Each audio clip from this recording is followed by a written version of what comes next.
Om Namo Bhagavate Vasudevaya. Om Namo Bhagavate Vasudevaya. Om Namo Bhagavate Vasudevaya. Narayanam Namaskritya Naram Chaiva Narottamam Devim Saraswatim Vyasam Tato Jayam Udirayat. It's our very means of conquest. You want to bust loose, you got to hear the Bhagavatam. Break free, bust out, read Bhagavatam. What's the matter?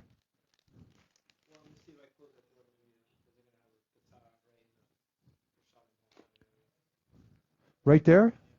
Oh, you close that door. Prasadam room.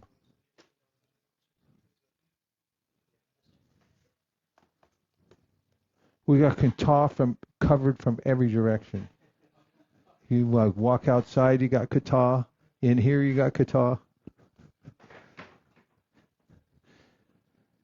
Om Jnana Timirandasya Jnananjana Shalakaya Chakshuran Militam Nena Tasmai Shri Gurave Namaha. Jai Shri Krishna Chaitanya Prabhu Nityananda Sri Advaita Gadadhara Shivasadi Gaura Bhaktavinda. Nitai Namineche Namirhate Shada Mulyena Dite Chere. Nitai Namineche Namirhate Shada Mulyena Dite Chere. Hare Krishna Hare Krishna, Krishna Krishna, Hare Hare, Hare Rama, Hare Rama, Rama Rama, Hare Hare. If you like Krishna and you like stories, you came to the right place. Because we're continuing the story of Dhruva Mahārāja returning home, and it just gets thicker. You're not going to believe what happens today. Here we go. Text 15. 4:9:15. Yeah, you're welcome.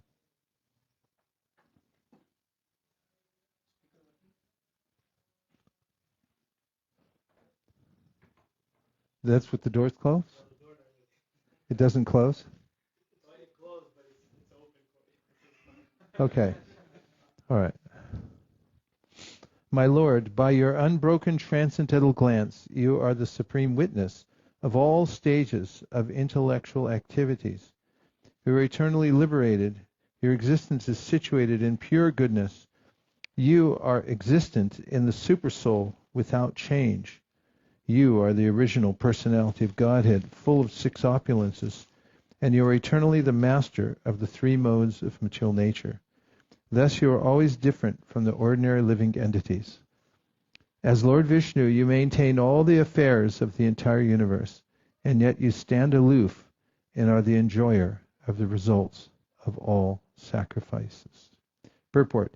An atheistic argument against the supremacy of the Supreme Personality of Godhead states that if God, the Supreme Person, appears and disappears and sleeps and awakens, then what is the difference between God and the living entity? Dhruva Mahārāja is carefully distinguishing the existence of the Supreme Personality of Godhead from that of the living entities.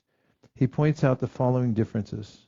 The Lord is eternally liberated, whereas he appears even within this material world. Whenever he appears, even within this material world, he is never entangled by the three modes of material nature. He is known, therefore, as Trayadish, the master of the three modes of material nature. In Bhagavad Gita 7:14 it is said, Daivihi yeshu gunamayi mamamaya duratyaya. The living entities are all entangled in the three modes of material nature. The external energy of the Lord is very strong, but the Lord, as the master of the three modes of nature, is ever liberated from the action and reaction of those modes. He is therefore uncontaminated, as it is stated in the Ishopanishad. The contamination of the material world does not affect the Supreme Godhead. Krishna therefore says in the Bhagavad Gita that those who are rascals and fools think of him as an ordinary human being, not knowing his parambhavam. Parambhavam refers to his being always transcendentally situated. Material contamination cannot affect him. Another difference between the Lord and the living entity is that a living entity is always in darkness. Even though he may be situated in the mode of goodness, there are still so many things which are unknown to him. But it is not the same for the Supreme Personality of Godhead. He knows past, present, and future, and everything that is happening in everyone's heart. Bhagavad Gita confirms this. Vedaham samititani. The Lord is not part of the soul. He is the unchangeable Supreme Soul, and the living entities are his parts and parcels. The living entity is forced to appear in this material world under the direction of Daiva Maya. But when the Lord appears, he comes of his own internal potency, Atma Maya. Besides that, a living entity is within the time of past, present, and future. His life has a beginning, a birth, and in the conditioned state, his life ends with death. But the Lord is Adipurusha, the original person. In the Brahma Samhita, Lord Brahma offers his respect to the Adipurusha, Govinda, the original person who has no beginning, whereas the creation of this material world has a beginning. The Vedanta says, Janma Dyasa Yataha, everything is born from the Supreme, but the Supreme has no birth. He has all the six opulences in full and beyond comparison. He is the master of material nature. His intelligence is not broken under any circumstances, and he stands aloof, although he is the maintainer of the whole creation. As stated in the Vedas, Karta Upanishad 2.2.13, Nityo Nityanam Chaitanas Chaitananam. The Lord is the supreme maintainer. Living entities are meant to serve him by offering sacrifices, for he is the rightful enjoyer of the results of all sacrifices. Everyone therefore should engage himself in the devotional service of the Lord with his life, his riches, his intelligence, and his words. This is the original constitutional position of the living entities. One should never compare the sleeping of an ordinary living entity with the sleeping of the Supreme Personality of God in the causal ocean. There is no stage at which the living entity can compare to the Supreme Person. The Mayavadi philosophers, being unable to adjust to this, come to the conclusion of impersonalism or voidism.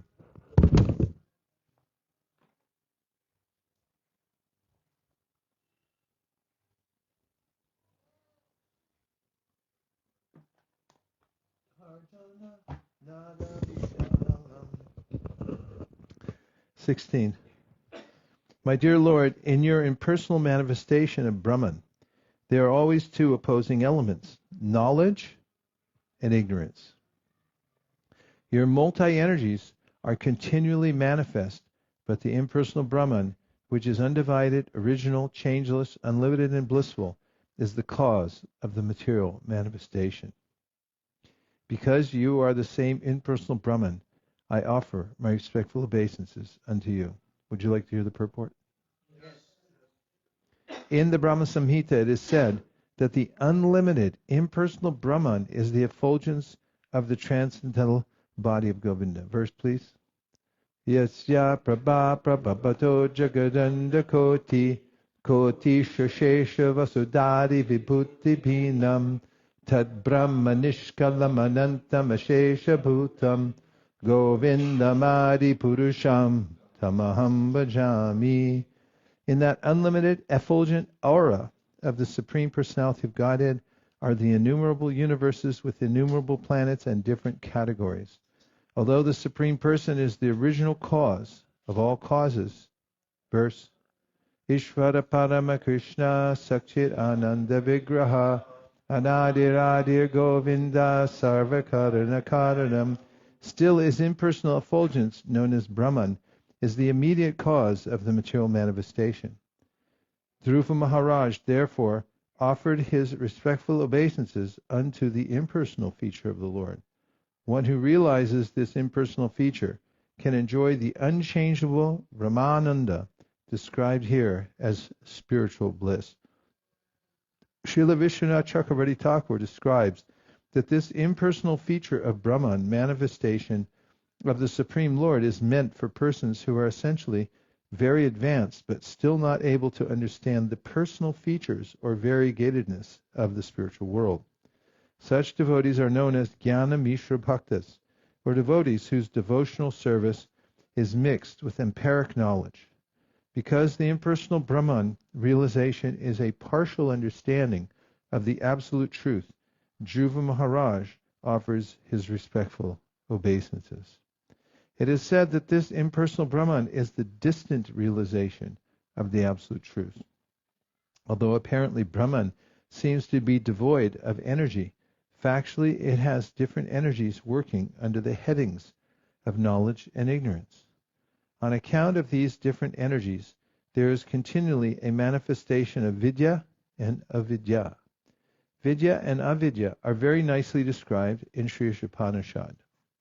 Andantama pravishanti ye vidyam upasate tato bhuya evite tamo yau vidyayam rataha. On account of these energies, there is continually a manifestation of vidya and avidya. Vidya and avidya are nicely described in Ishopanishad. It is said there that sometimes due to avidya, or a poor fund of knowledge, one accepts the absolute truth as ultimately impersonal. But, in fact, the impersonal and personal realizations develop in proportion to the development of devotional service. The more we develop our devotional service, the more closely we approach the absolute truth, which in the beginning, when we realize the absolute truth from a distant place, is manifest as impersonal. People in general who are under the influence of avidya shakti, or maya, have neither knowledge nor devotion, but when a person who is a little advanced, and is therefore called jnani, a jnani, advances even more, he is in the category of Jnana Mishra Bhakta, or a devotee whose love is mixed with material knowledge. When he is still further advanced, he can realize that the absolute truth is a person with multi-energies. An advanced devotee can understand the Lord and his creative energy. As soon as one accepts the creative energy of the absolute truth, the six opulences of the Supreme Personality of Godhead are also understood. Devotees who are still further advanced in full knowledge can understand the transcendental pastimes of the Lord. Only on that platform can one fully enjoy transcendental bliss. An example is given in this connection by Vishwanath Chakravarti Thakur of a person proceeding towards a destination. As he approaches, he sees the destination from a distant place, just as we see a city from a distance. At that time, he simply understands that the city is situated at a distance. When, however, he comes still nearer, he sees the domes and flags.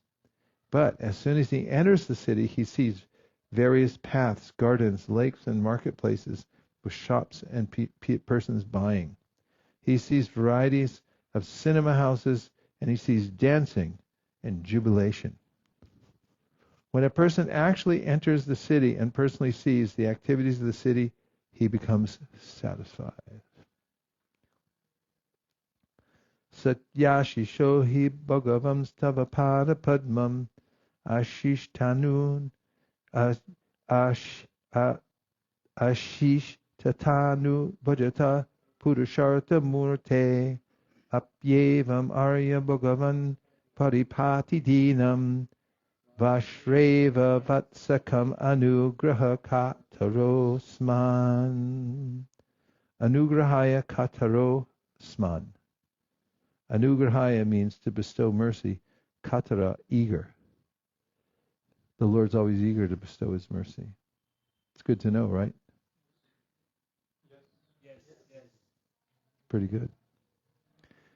My Lord, O Supreme Lord, you are the supreme personified form of all benediction. Therefore, for one who abides in your devotional service with no other desire Worshipping your lotus feet is better than becoming king and lording it over a kingdom. That is the benediction of worshipping your lotus feet. The ignorant devotees like me, you too, ignorant devotees like me, you are the causelessly merciful maintainer, just like a cow, who takes care of the newly born calf by supplying milk and giving it protection from attack. Purport: Dhruva Mahārāja was cognizant of the defective nature of his own devotional service. Pure devotional service is without material form, and it is not covered by mental speculation or fruitive activities. Pure devotional service is therefore called ahaituki, unmotivated. Dhruva Mahārāja knew that he came to worship the Lord in devotional service with a motive, to get the kingdom of his Father. Such an adulterated devotee can never see the Supreme Personality of Godhead face to face. He therefore felt very grateful for the causeless mercy of the Lord. The Lord is so merciful that he not only fulfills the desires of a devotee who is driven by ignorance and desires for material benefit, but he also gives him all protection, just as a cow gives milk to a newly born calf.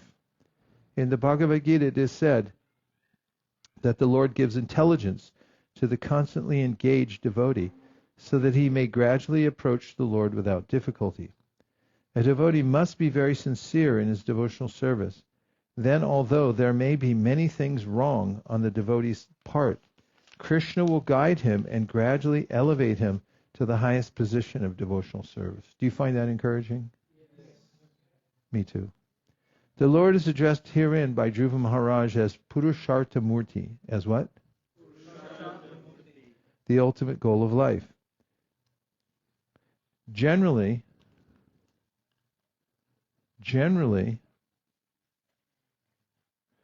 Purushartha is taken to mean execution of a type of religious principle or worship of God in order to get material benediction. Prayers for material benediction are intended for satisfying the senses.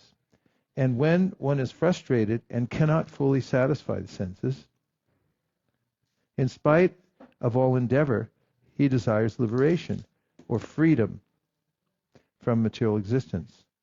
These activities are generally called Purushartha. But actually, the ultimate goal is to understand the Supreme Personality of Godhead. This is called Pancha Purushartha. Called what? Pancha Purushartha. Correct. The ultimate goal of life. Lord Chaitanya therefore taught us not to ask from the Supreme Personality of Godhead any benediction such as material wealth, popularity, or a good wife. One should simply pray to the Lord to be constantly engaged in his transcendental loving service. Dhruva Mahārāja, being cognizant of his desire for material benefit, wanted protection from the Lord so that he might not be misled or deviated from the path of devotional service by material desires. If one prays for the wrong thing, that is something that's ultimately not good for the person praying, it may seem that the Lord's not properly fulfilling his desire. Some would say, didn't get what I wanted. Because the prayer's out of tune. And Kṛṣṇa, satyam dishati artidam artidoninam, naivartito yat puna artito yata, swayam vedate vajatam anichatam ichapidanam nichapadapalavam, says that if somebody prays for material benedictions, then I give them, but I do it in such a way that he won't ask for them anymore. And I'll cover those desires with a desire just for my service. Take shelter of my lotus feet. So it seems like it's a learning process for those who are still desirous of material things. They pray to God for material things, and then when they don't come about, they doubt if the Lord's actually listening, because they are intent on getting something that's not good for them, but the Lord acts in such a way that the person gets what's best for them, not what they want necessarily. But if somebody's pure and they pray to the Lord just for service, because it's resonant with the Lord's desire to give them more service, and it's resonant with the very nature of the soul, then the prayers appear to be effective. Is that cheating? Because someone that might say, well, you're just saying that because... No? Okay, thanks. Confirmed. Let's go on. 18. The great sage Maitreya continued, my dear Vidura, when Dhruva Mahārāja, who had good intentions in his heart, finished his prayers, the Supreme Lord, the personality of Godhead, who was very kind to his devotees and servants, congratulating him, speaking as follows. The Supreme Personality of Godhead said, my dear Dhruva, son of the king, you have executed pious vows, and I know the desire within your heart.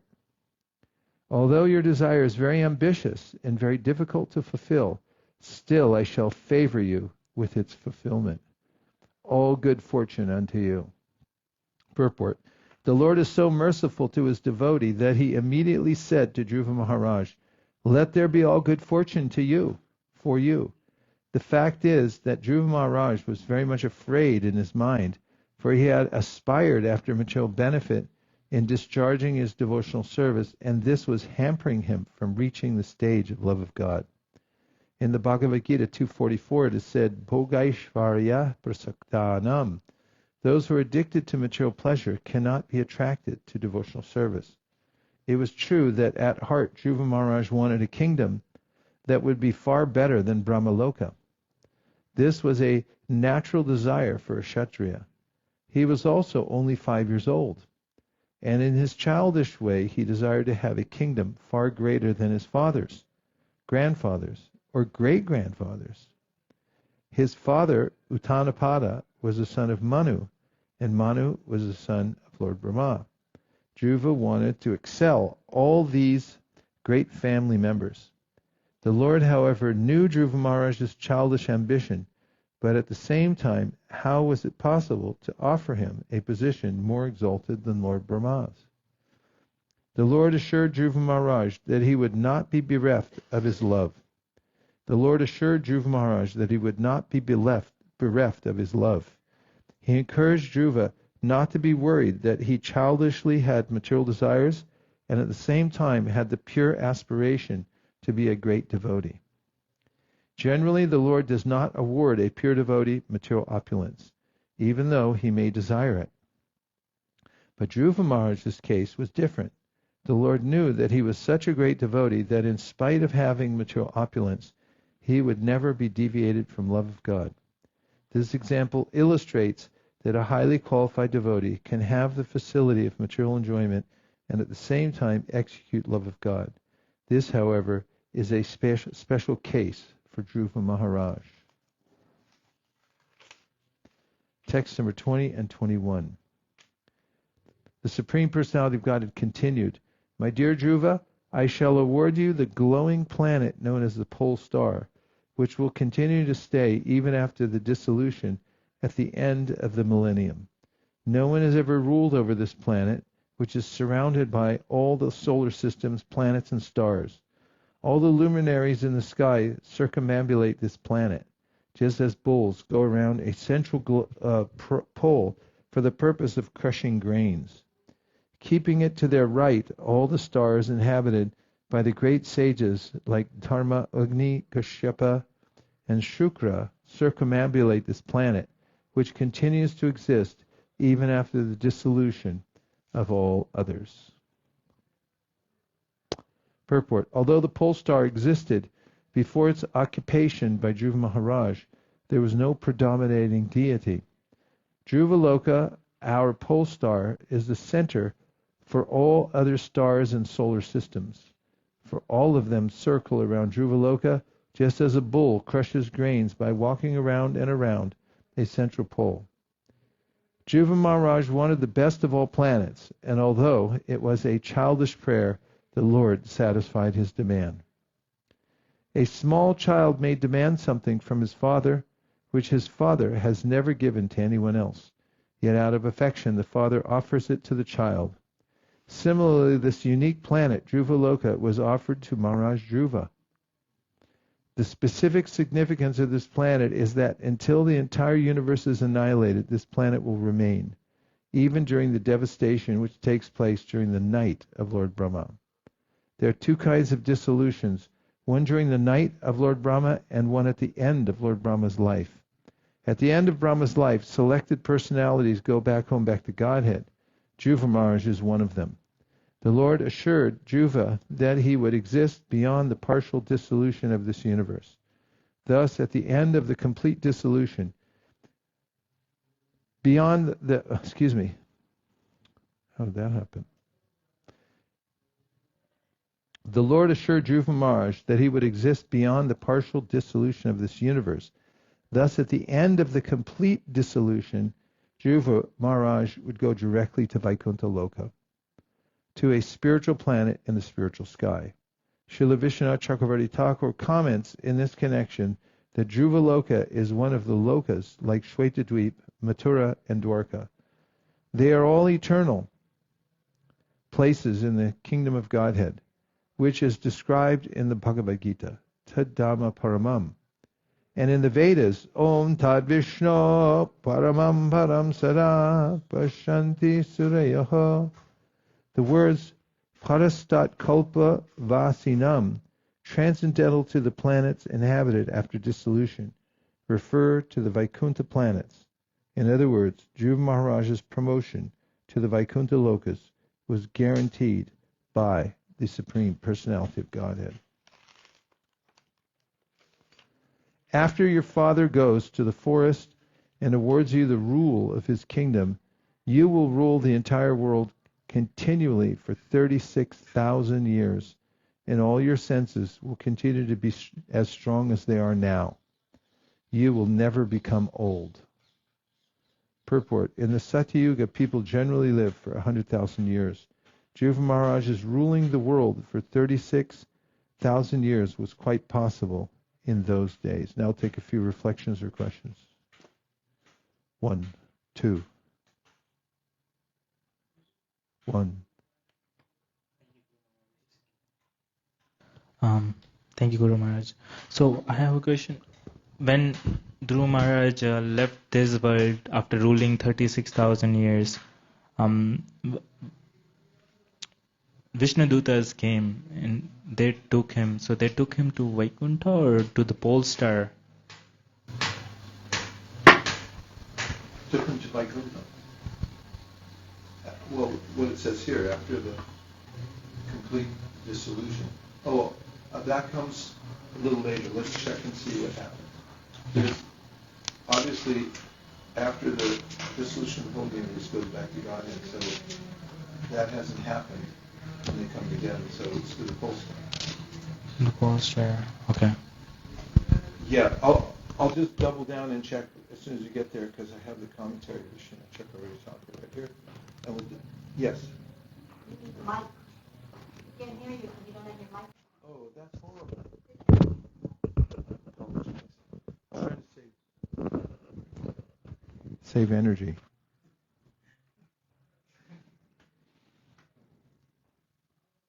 Okay, 2, 3.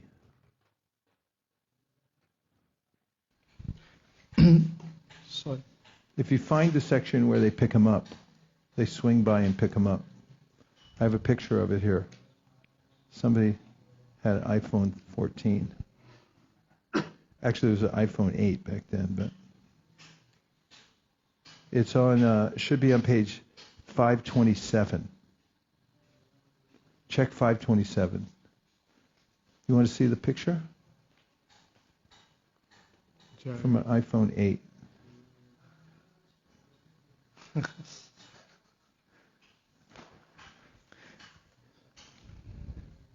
Okay. What's your question? Yeah, no, just a reflection that there is a in one of the purports, Prabhupada says this example illustrates that a highly qualified devotee can have the facility of material enjoyment and at the same time execute love of God. This, however, was a special case for Dhruva Mahārāja. Like general case, we know that what Prabhupada quotes most of the time is Yasyaham anugrahanami harisyetam dhanasane. Like in the 10th canto, he quotes that if Krishna is more favorable, he takes away everything. That's why that's why Prabhupada is saying this is the special case, and that is a more generic case. Yeah, I mean everyone's a special case, really. because there's no stereotype. We talked about Sudama yesterday. He's also a special case. Maharaj Ambarish is a special case. Prabhupada was a special case. Krishna deals with everyone in a unique way, so that's why it's special. But yeah, you could make that case also that generally people are attached materially, so Krishna helps them out by winnowing away the various attachments they have by the power of his energies, and then, or directly by his hand. Yeah.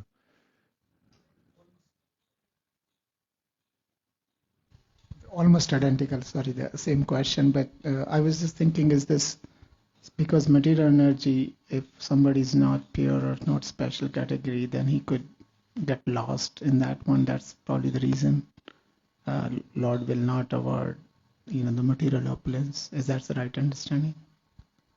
Yeah. That's a verse I quoted earlier from the 5th canto. Satyam dishati artito artino nrinam naivartato yad punar artiyo to yata. Swayam vidate bhajatam anichatam ijavidanam nijapada ballavam. That's his, he wants to give the devotee the best thing. So he takes away his attachments. There's a story I heard about 2 policemen in New Delhi, and they were walking through a neighborhood, and one was saying to the other that we walk through these neighborhoods to keep away thieves, and it's ironic because our God is a thief. He's known for stealing. And the other one said, yes, and these people, they put up high walls and lock gates to keep all their stuff inside. So, but Krishna's so powerful. It's okay. Krishna's all powerful, so he's able to circumvent the locked gates and walls to take away our cherished material desires. He knows exactly where they are. That's one of the aspects of the commentary of Taptenu Kampams, the Samikshamano, in which Vishwanath Chakravarti Thakur says, even though a devotee surrenders, there may be the residuals of some material desires still left over. And Krishna gives reactions, which to some may appear to be karma, but for the surrendered devotee there is no karma. So Vishwanath Chakravarti Thakur says what they are is customized events for each person to take away the last vestiges of attachment they have to the material world. People are attached in various ways, and Krishna knows exactly where they are and how to take them away. But it can help if you don't lock the door. That's part of that prayer from yesterday where Prita Maharaj said, we didn't read it, I just alluded to it. He said, my Lord, you know what's best for me, therefore please help yourself. Do the needful. I heard some people, when they have deity of Krishna in their house, they don't let him have a flute, because they reason that if Krishna plays his flute, he'll attract us away from our material life. So we want Krishna, but we don't want to be disturbed in our family life. So that's idea, but Krishna is so expert, he has other ways.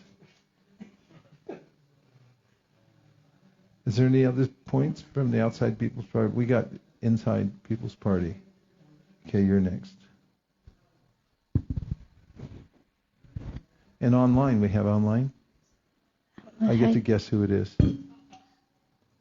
Hi Krishna, on verse 496 it says in the purport, but in fact the impersonal and personal realizations develop in proportion to the development of devotional service. And I was just looking up the word development. It says the process of creating something more advanced or more advanced product. So I was just reflecting one of the days, one of the brahmacharis, he gave class and he was saying that the 6 Goswamis, they never succeeded in finding Krishna. They were always looking for Krishna, saying, where is Krishna? So I was appreciating how Krishna also sees that someone is honest, that Dhruva Mahārāja was honest, and that's why he was willing to help him. And just like us in our dealings with others, when we feel someone has a motive and they're not being straightforward and honest, we don't want to associate with them. But when we know someone has some motive but they're honest about it, then we actually give our heart to them because they're being honest. And You're not we're a willing to help psychologist, them. are you? No. That was a very interesting and subtle point. Yeah, it's amazing how a motive counts. Could say motive's everything. Who was next? Online, yes, Chitralekha Saki. Good guess? Rasayana Kata, wow. A quick reflection, Gurudev. It is so heartwarming to feel the benevolence of Lord Krishna, so much that he doesn't want us to enjoy material desires, but upon our insistence and attachment, he grants us in a way that we don't want it anymore and ultimately desire for service. A most munificent Father who is eternally ready to give us the best of what we actually deserve. Thank you, Guru Maharaj. Yeah. Got such a benefit. Vasudeve Bhagavati bhakti-yoga prayojita janya yashavairagam jnanam chayara haituka. Most people can't get free from material desire, but Krishna makes it so it just sloughs off at a certain point, and then one's free. Okay? Another one? Chitralekha Saki? This is Vidarbha Sutta Mataji. Oh, Vidarbha. Hare Krishna. Thanks for joining the broadcast. Does he do that with each and every devotee or only if pray for pure devotional service? I know some devotees who specifically pray for a good life in this material world. Is his treatment different in that case? No. Just this morning, Nanda was quoting something to me from the Upadeshamrita. Are you out there, Nanda? Do you want to quote it again for Vidarbha Sutta, who just asked this question? What if somebody takes the path of devotional service and then decides that I don't want it, actually? In Nectar of Instruction, verse number 3, in the purport, Śrīla Prabhupāda says, the process of bhakti-yoga is so pure and potent that once having begun, one is dragged to ultimate success. Forcibly, he said, forcibly dragged to ultimate success. And I quoted this morning from the light of the Bhāgavata that once one starts the process of devotional service, even if you don't want it anymore, then Krishna will do the same thing. It'll come of its own force. So too bad, too late. You touched it, you buy it. It's yours now. Well, I mean, Dhruva Mahārāja is case in point. He only wanted to have a kingdom greater than his great-grandfather. And what he got was pure devotional service. It's case in point. So somebody may approach with the wrong motive, but Krishna will purify it. He's so kind. I mean, if he kills demons and they get liberation, what to speak if somebody prays to him? Yes.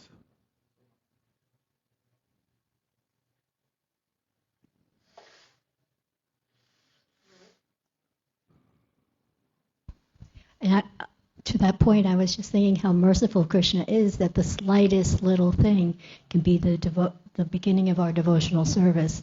There's the story of when Prabhupada was walking in the Bowery and there was a drunkard lying on the sidewalk, and he kind of raised his whatever intoxicant he had, like Like cheers kind like of a thing? cheers to Prabhupada. And Prabhupada tapped it with his cane. Cane, yeah. Yeah, he lifted up his bottle of vodka and then Prabhupada's like tap tap. And then there's when we're out on Harinam and people just walk by and smile. Some, Krishna is so kind that he sees even the slightest. Yeah, that's in that verse from the Namashtakam. Yanamadeha Shravan. No, Jayanamadeha Munivrindageya He.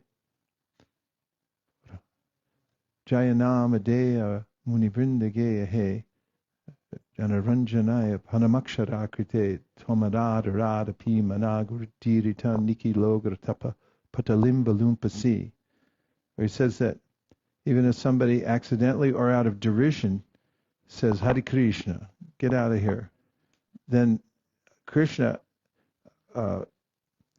if that person says that, then Krishna's takes away, what does it say? Jayanamadeya Munivrindageya He Janaranjanaya Paramakshaраkrite Tvamanad Arad Api Managudiritam Nikilogratapa Patalim. Niki Ugratapa means really horrible, sinful reactions that are stored in that person. Krishna takes them away because in an angry way or a derisive way they said, Hare Krishna, go to hell. And then Krishna tends to remove that.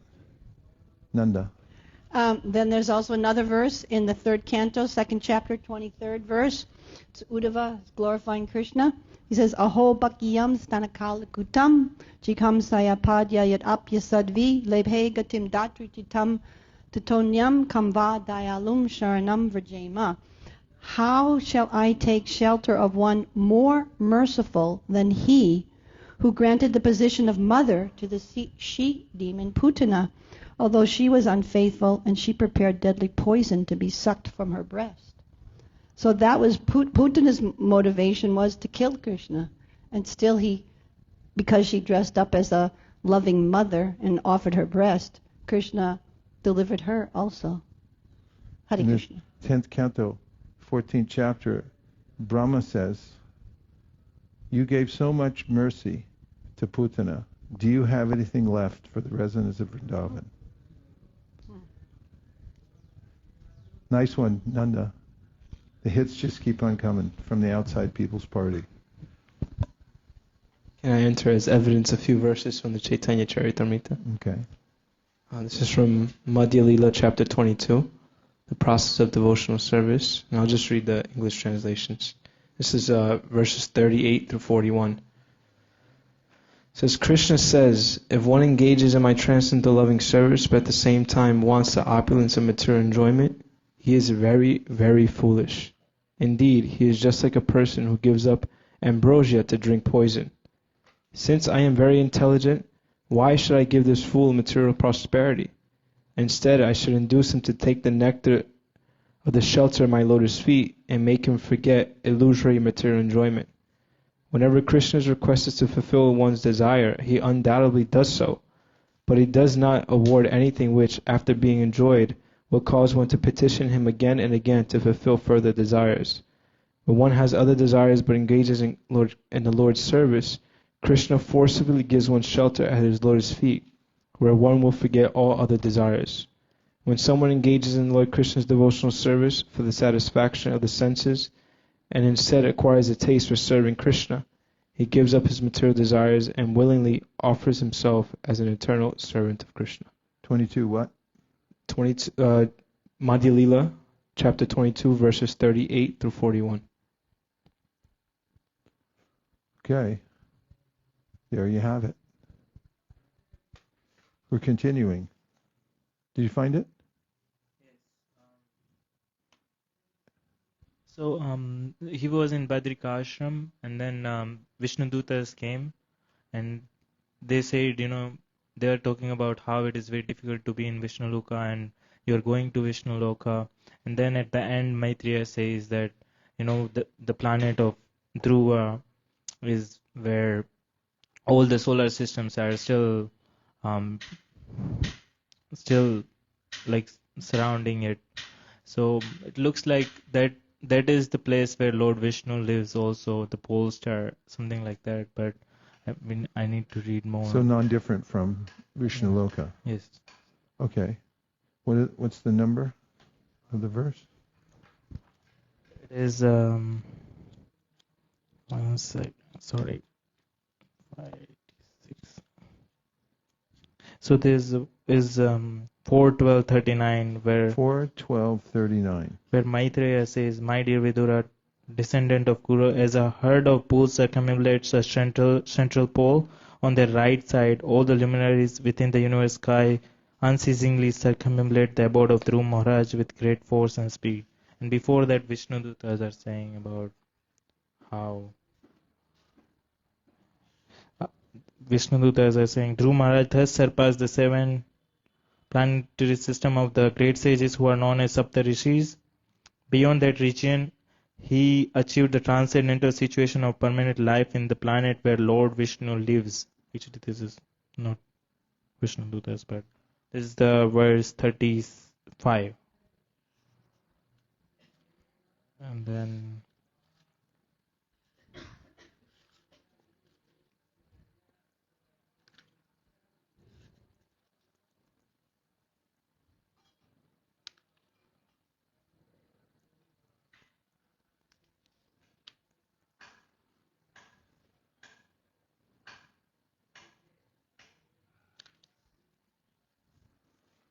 continuing, text number 23. The Lord continued, "Sometime in the future your brother Uttama will go hunting in the forest, and while absorbed in hunting, he will be killed. Your stepmother Suruchi, being maddened upon the death of her son, will go to search him out in the forest, but she will be devoured by a forest fire." Purport: Dhruva Mahārāja came to the forest to search out the Supreme Personality of Godhead with a revenging spirit against his stepmother. His stepmother insulted Dhruva, who was not an ordinary person, but a great Vaishnava. Okay, Dhruva Mahārāja came to the forest. Sometime in the future, your brother Uttama will go to the forest, hunting in the forest, and while absorbed in hunting, he will be killed. Your stepmother Suruchi, being maddened upon the death of her son, will go and search him out in the forest, but she will be devoured by a forest fire. Dhruva Mahārāja came to the forest to search out the Supreme Personality of Godhead with a revenging spirit against his stepmother. His stepmother insulted Dhruva, who is not an ordinary person, but a great Vaishnava. An offense at the lotus feet of a Vaishnava is the greatest offense in this world. Because of her insulting Dhruva Mahārāja, Suruchi would become mad upon the death of her son and would enter a forest fire, and thus her life would be ended. This was specifically mentioned by the Lord to Dhruva because he was determined for revenge against her. From this we should take the lesson that we should never try to insult a Vaishnava. Not only should we not insult a Vaishnava, but we should not insult anyone unnecessarily. When Suruchi insulted Dhruva Mahārāja, she was just a child. She, of course, did not know that Dhruva was a great recognized Vaishnava, and so her offense was committed unknowingly. Similarly, if one serves a Vaishnava unknowingly, there is a good result. When one serves a Vaishnava without knowledge, he still gets the good result. And if he unknowingly insults a Vaishnava, one suffers the bad result. A Vaishnava is especially favored by the Supreme Personality of Godhead. Pleasing him or displeasing him directly affects the pleasure and displeasure of the Supreme Lord. Śrīla Vishwanath Chakravarti Thakur, in his 8 stanzas of prayer to the spiritual master, has sung, Yasya prasadad bhagavat prasada. By pleasing the spiritual master, who is a pure Vaishnava, one pleases the personality of Godhead. But if one pleases the spiritual master, he does not know. But if one displeases the spiritual master, he does not know where he is going. Interesting point. She didn't know he was a Vaishnava. And if someone becomes a great Vaishnava later, and you made an offense, you still get burned in a forest fire. So it's just such a important and indicative of the important point, and it is also indicative of the mood of a pure devotee that we should not insult anyone unnecessarily. Yes?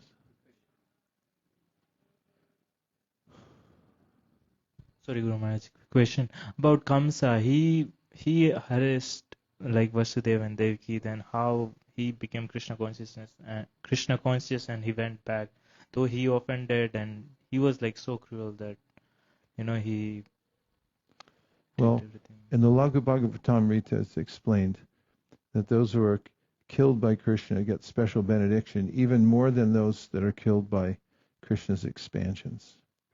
And of course, Kamsa is the iconic figure for unfavorable devotional service. Well, it's not unfavorable, it's unfavorably thinking of Krishna.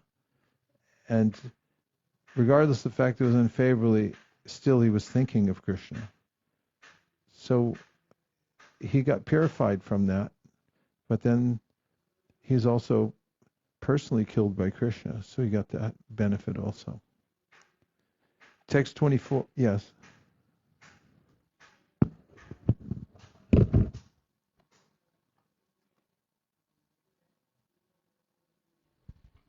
I have a question on, it says one should never insult anyone unnecessarily. What does it mean exactly, unnecessarily? Because I was thinking about the pastime of in Chaitanya Charitamrita, where Lord Chaitanya was saying, who is this, who is Satyabhama in Chaitanya Leela?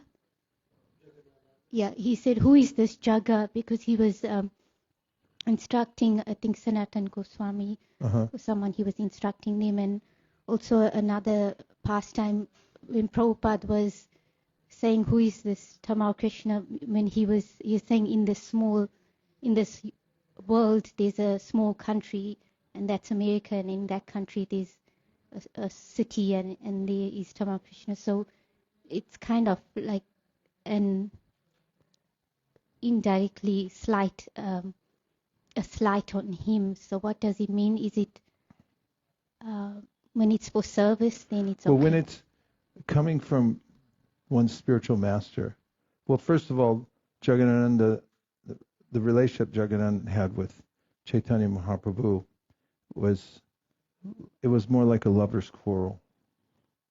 It was done out of love. It's nothing. When you're really close with somebody, then you can insult them.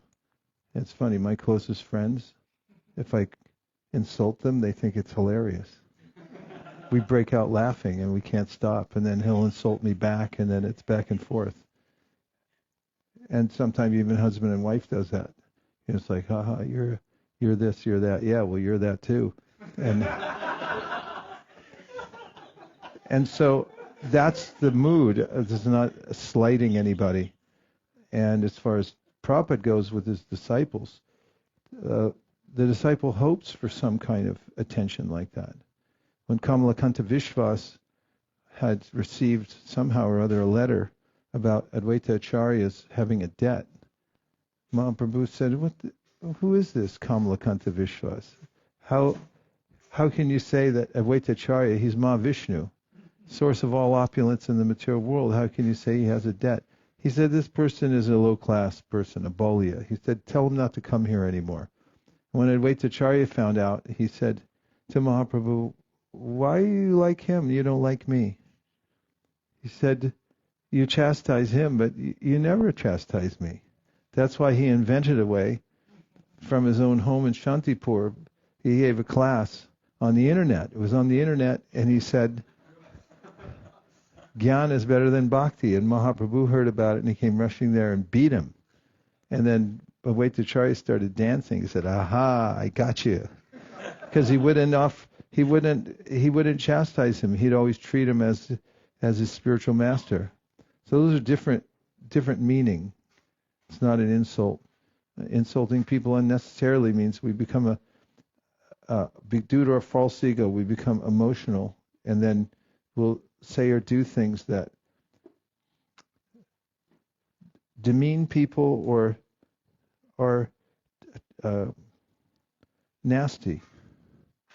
So those things fall in a different category. 24. The Lord continued, I am the heart of all sacrifices. You will be able to perform many great sacrifices and also give great charities. In this way, you will be able to enjoy the blessings of material life in this life, and at the time of your death, you will be able to remember me. The most important factor in this verse is the Lord's instructions regarding how to remember the Supreme Personality of Godhead at the end of life. Ante Narayana Smriti. The result of whatever we do in executing spiritual activities is successful if we can remember Narayan, the Supreme Personality of Godhead. This program of constant remembrance can be disturbed by many things, but Dhruva Mahārāja's life would be so pure as assured by the Lord himself that he would never forget him. Thus, at the time of his death, he would remember that the Supreme Lord, thus at the time of his death, he would remember the Supreme Lord, and before his death, he would enjoy this material world, not by sense gratification, but by performing great sacrifices. As stated in the Vedas, when one performs great sacrifices, he must give in charity, not only to the Brahmanas, but also to the Kshatriyas, Vaishyas, and Shudras. It is assured here that Dhruva Mahārāja would be able to perform such activities. In this age of Kali, however, the great sacrifice is the performance of Sankirtan Yajna. Our Krishna conscious movement is designed to teach people and to learn ourselves the exact instruction of the personality of Godhead. In this way, we shall continue to perform the Sankirtan Yajna continually chant the Hare Krishna mantra. Then certainly at the end of our lives, we shall be able to remember Krishna, and our program of life will be successful. In this age, distribution of prasad has replaced distribution of money. No one has sufficient money to distribute, but if we distribute Krishna prasad as far as possible, it is more valuable than the distribution of money. That's what I'm talking about. 25, especially lollipops. No, especially everything. 25, the personality of Godhead continued. My dear Dhruva, after your materialistic life in this body, you will go to my planet, which is always offered obeisances by the residents of all other planetary systems. It is situated above the planets of the 7 rishis, and when you go there, you will never have to come back again to this material world. Purport. In this verse, the word navartate is very significant. The Lord says, you will not come back to this material world because you will reach Matstanam, my abode. Therefore, Dhruvaloka, or the pole star, is the abode of the Lord Vishnu within this material world. Upon it, there is an ocean of milk, and within that ocean there is an island known as Shwetadweep. It is clearly indicated that this planet is situated above the 7 planetary systems of the rishis, and because this planet is Vishnu Loka, it is worshipped by all other planetary systems. It may be questioned here, what will happen to the planet known as Dhruvaloka at the time of the dissolution of this universe? The answer is simple. Dhruvaloka remains, like other Vaikuntha Lokas, beyond this universe. Srila Vishwanath Chakravarti Thakur has commented in this connection that the very word navartate indicates that this planet is eternal. Confirms your statement. Text 26. The great sage Maitreya said, after being worshipped and honored by the boy, Dhruva Mahārāja, and offering him his abode, Lord Vishnu returned to his abode on the back of Garuda and Dhruva Mahārāja, as Dhruva Mahārāja looked on. From this verse it appears that Lord Vishnu awarded Dhruva Mahārāja the same abode in which he resides. His abode is described in Bhagavad Gita 15:6. Yadgatva nanivartante tadama paramam mama. Despite having achieved the desired result of his destination by worshipping the lotus feet of the Lord, Dhruva Mahārāja was not very pleased. Thus he returned to his home. Purport. By worshipping the lotus feet of the Lord in devotional service as instructed by Narada Muni, Dhruva Mahārāja achieved the desired result. His desire was to get a very exalted position, excelling those of his father, grandfather, and great-grandfather.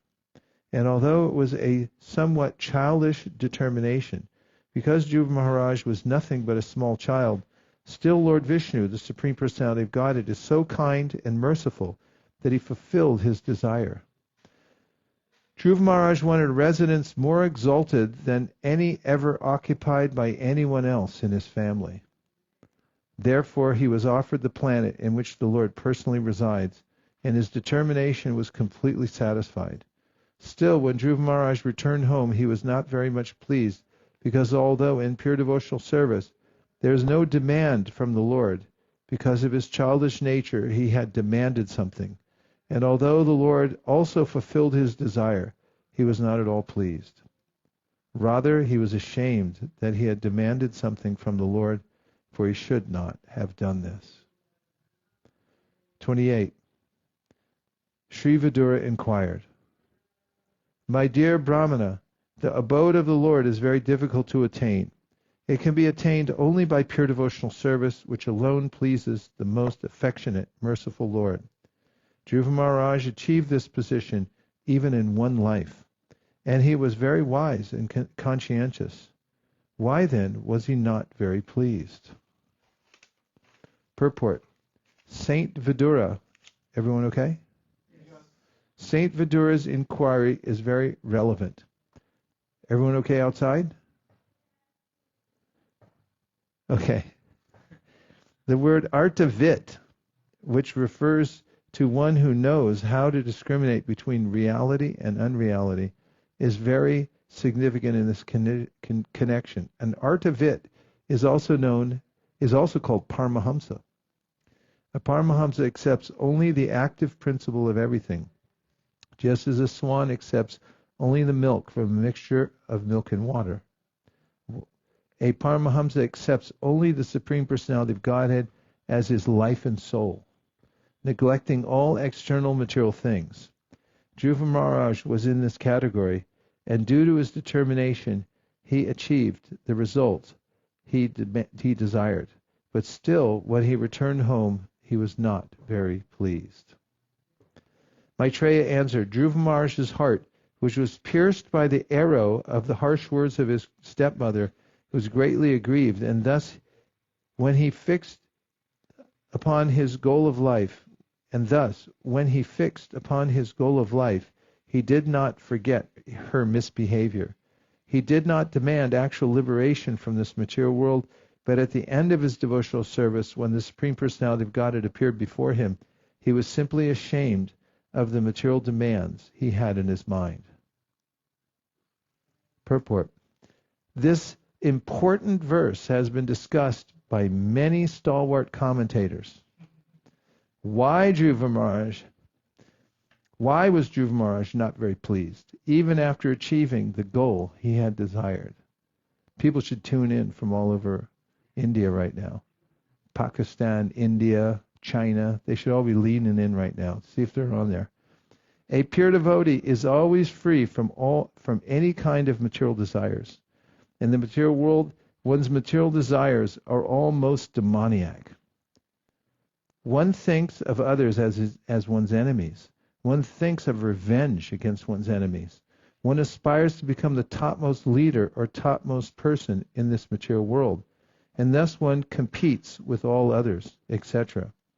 This has been described in Bhāgavata, 16th chapter, as asuric. A pure devotee has no demand from the Lord. His only concern is to serve the Lord sincerely and seriously. And he is not at all concerned about what will happen in the future. In the Mukunda Mala Stotra, King Kulashekar, author of the book, states in his prayer, My dear Lord, I don't want any position of sense gratification within this material world. I simply want to engage in your service perpetually. Similarly, Lord Chaitanya, in his Shikshashtaka, also prayed, My Lord, I do not want any amount of material wealth. I do not want any number of materialistic followers, nor do I want any attractive wife to enjoy. The only thing I want is that I may engage life after life in your service. Lord Chaitanya did not pray even for mukti or liberation. In this verse, Maitreya replied to Vidura that Dhruva Mahārāja, influenced by a revengeful attitude towards his insulting stepmother, did not think of mukti, nor did he know what mukti is. Therefore, he failed to aim for mukti as his goal of life. But a pure devotee also does not want liberation. He is a soul completely surrendered to the Supreme Lord, and he does not demand anything from the Lord. This position was realized by Dhruva Mahārāja when he saw the Supreme Personality of Godhead present personally before him, because he was elevated to the Vasudeva platform. The Vasudeva platform refers to the stage at which material contamination is conspicuous by absence only, or in other words, where there is no question of the material modes of nature, goodness, passion, and ignorance, and one can therefore see the Supreme Personality of Godhead. Because on the Vasudeva platform one can see God face to face, the Lord is also called Vasudeva. Dhruva Mahārāja's demand was for a position so exalted that it was never enjoyed even by Lord Brahma, his great-grandfather. Kṛṣṇa, the Supreme Personality of Godhead, is so affectionate and kind toward his devotee, especially to a devotee like Dhruva Mahārāja, who went to render devotional service in the forest alone at the age of only 5 years, that although the motive might be impure, the Lord does not consider the motive. He is concerned with the service. But if a devotee has a particular motive, the Lord directly or indirectly knows it. And therefore he does not leave the devotee's material desires unfulfilled. These are some of the special favors by the Lord to a devotee. Dhruva Mahārāja was offered Dhruvaloka, a planet that was never resided upon by any conditioned soul. Even Brahma, although the topmost living creature within this universe, was also not allowed to enter the Dhruvaloka. Whenever there is a crisis within this universe, the demigods go to see the Supreme Personality of Godhead, Kshirodakshai Vishnu, and they stand on the beach of the Milk Ocean. So the fulfillment of Dhruva Mahārāja's demand, a position more exalted than that of even his great-grandfather Brahma, was offered to him.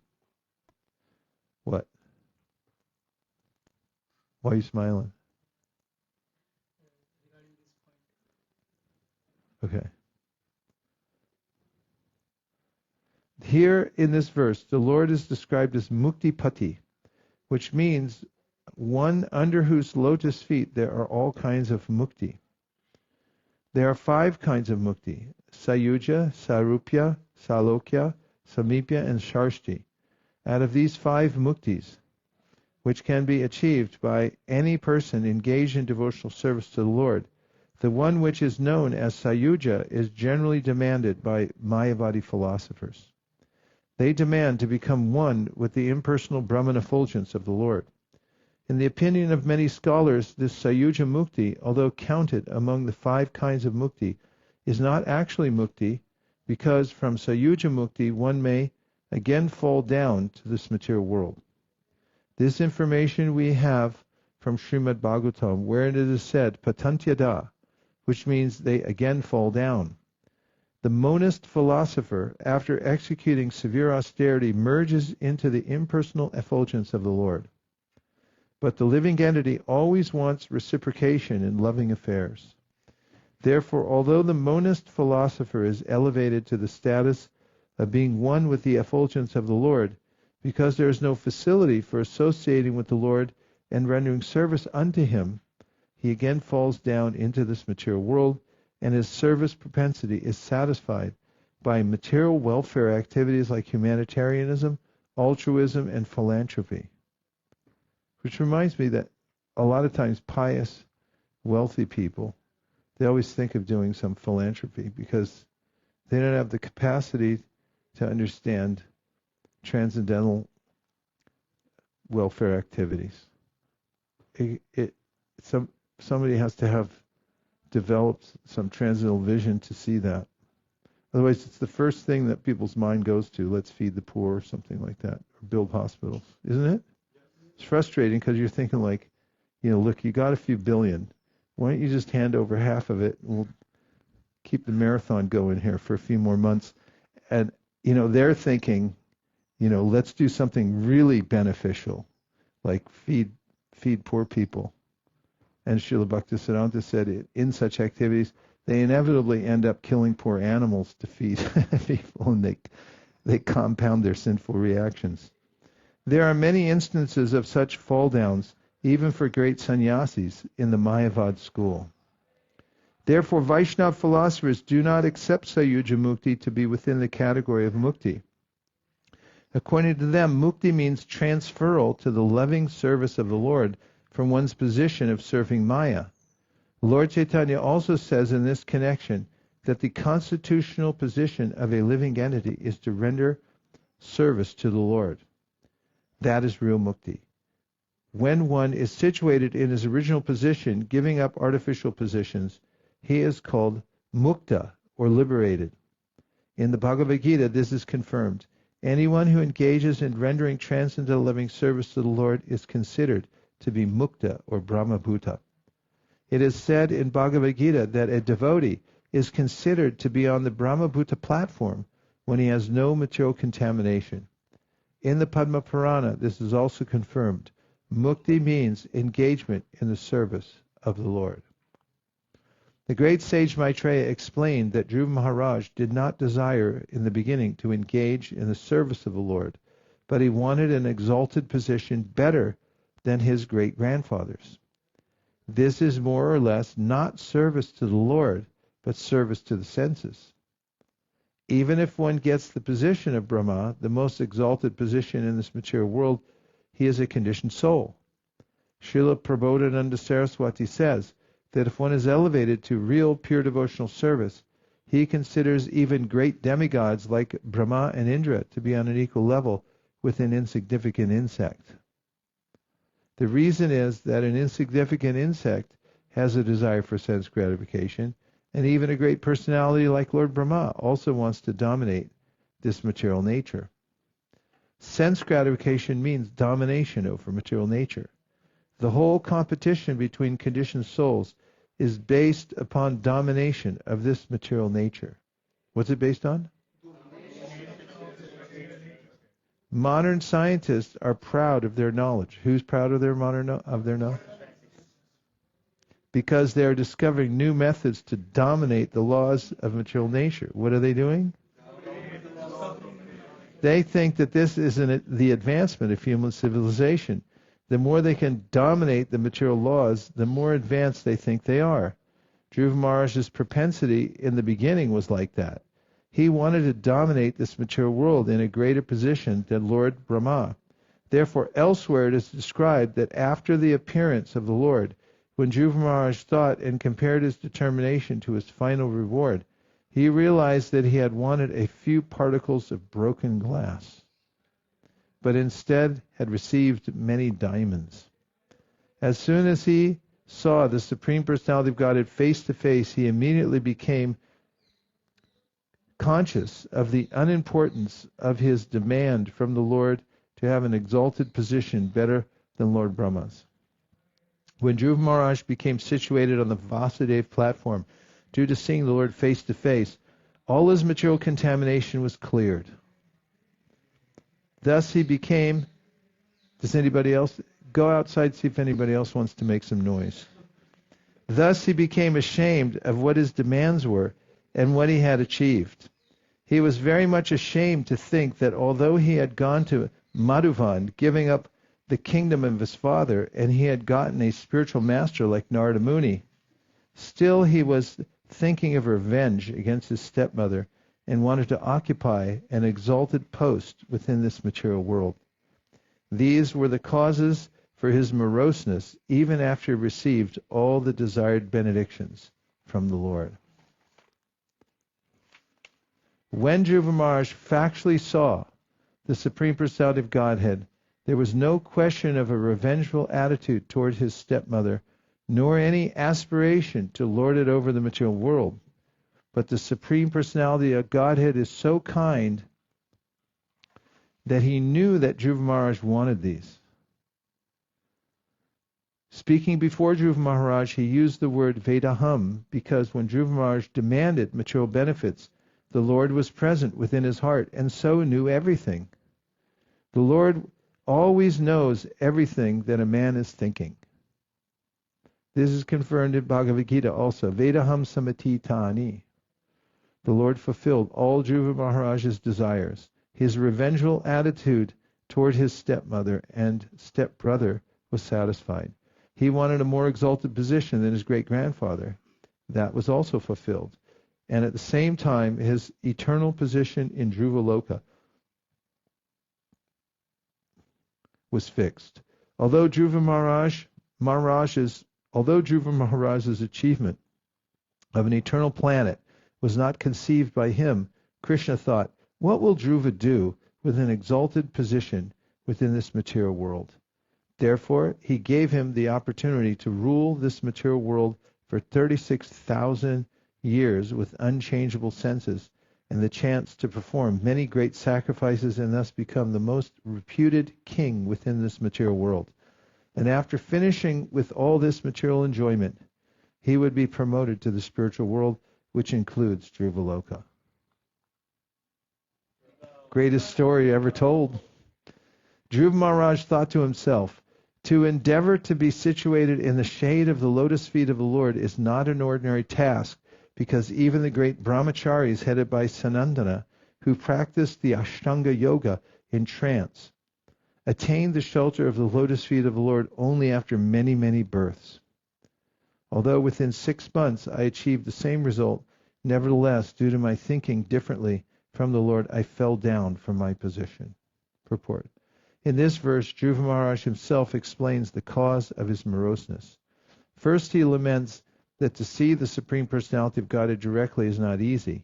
Even saintly persons like the 4 celebrated brahmacharis, headed by Sanandana, Sanaka, Sanatan, Sanat Kumara, and Sanandana, practiced the yoga system for many, many births and remained in trance before getting the opportunity to see the Supreme Lord face to face. As far as Dhruva Mahārāja was concerned, he saw the Supreme Lord personally after only 6 months of practice in devotional service. He expected, therefore, that as soon as he met the Supreme Lord, the Lord would take him to his abode immediately, without waiting. Dhruva Mahārāja could understand very clearly that the Lord had offered him the rule of the world for 36,000 years, because in the beginning he was under the spell of material energy and wanted to take revenge against his stepmother and rule over his father's kingdom. Dhruva Mahārāja greatly lamented his propensity for ruling the material world and his revengeful attitude towards other living entities. What do you think? Beautiful. Well, you're here listening to the story. No one can take that back, right? Goes in your bank account, spiritual bank account. So now we'll take not a cow break. Now we'll take a Gayatri break, and we'll come back at 12:15.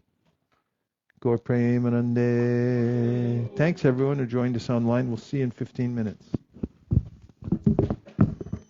We're continuing our reading of Srimad Bhagavatam. We're in the 4th canto.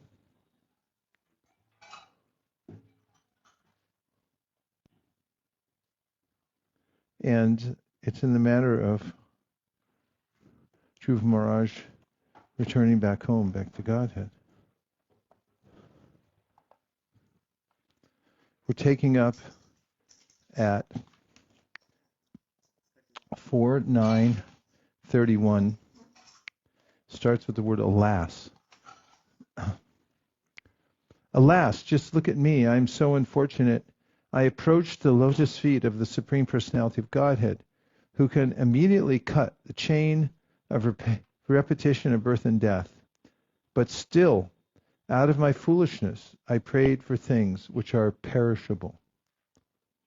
Purport, the word anatmyam is very significant in this verse. Atma means the soul, and anatmya means without any conception of the soul. Śrīla Rishabhadeva instructed his sons that unless a human being comes to the point of understanding the Atma, or spiritual position, whatever he does in ignorance, whatever he does is ignorance, and this brings only defeat in his life. Parabhava tavada bodhajato. Dhruva Mahārāja regrets his unfortunate position, for although he approached the Supreme Personality of Godhead, who was always able to give his devotee the highest benediction of cessation of the repetition of birth and death, which is impossible for any demigod to offer, he foolishly wanted something perishable. When Hiranyakashipu asked immortality from Lord Brahma expressed his inability to offer such a benediction, because he himself is not immortal. Therefore, immortality or complete cessation of the chain of repeated birth and death can be offered by the Supreme Lord, the Personality of Godhead himself, not by others. Harim vina na sritim taranti. It is said that without the blessings of Hari, the Supreme Personality of Godhead, no one can stop the continuous chain of birth and death within this material world.